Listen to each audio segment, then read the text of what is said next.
Pakistan world cup खेलेगा या नहीं, आईसीसी मामले पर हतमी फैसला जुमे। आइंदा पीर को मुतवक्किल चेयरमैन पीसीबी मोहसिन नकवी की वज़ीर-ए-आज़म शहबाज शरीफ से मुलाकात के बाद एक्स पर पैगाम लिखा कि वज़ीर-ए-आज़म को तफसीली ब्रीफिंग दी गई। एहतजाज के तमाम ऑप्शन वज़ीर-ए-आज़म के सामने रखे।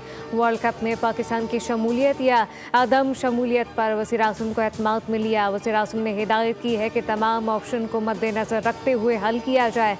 चेयरमैन पीसीबी मोहसिन नकवी की दीगर शराकतदारों से मज़ीद मुशावरत का फैसला।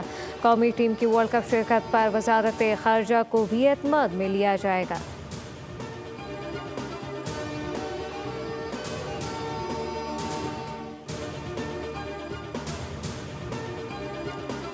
पाकिस्तान 15 फरवरी को कोलंबो में भारत के मैच का बायकॉट कर सकता है, जिससे पाकिस्तान के सिर्फ 2 पॉइंट कट सकते हैं, लेकिन आईसीसी को भारी माली नुकसान होगा।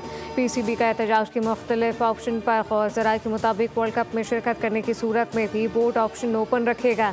पाकिस्तानी टीम के वर्ल्ड कप के मैचेस में स्याह पट्टियाँ बांधकर शिरकत पर भी गौर किया जा रहा है, जबकि वर्ल्ड कप मैचेस की जीत को बांग्लादेश क्रिकेट फैन के नाम किया जा सकता है।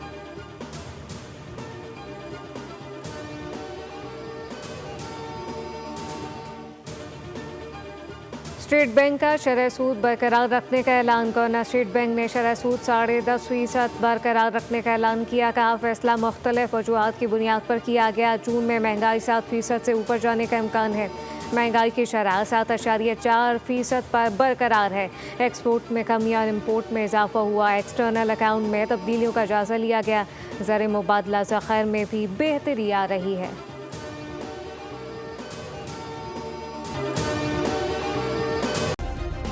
सब्सक्राइब करें और बेल दबाएं ताकि कोई खबर रह न जाए।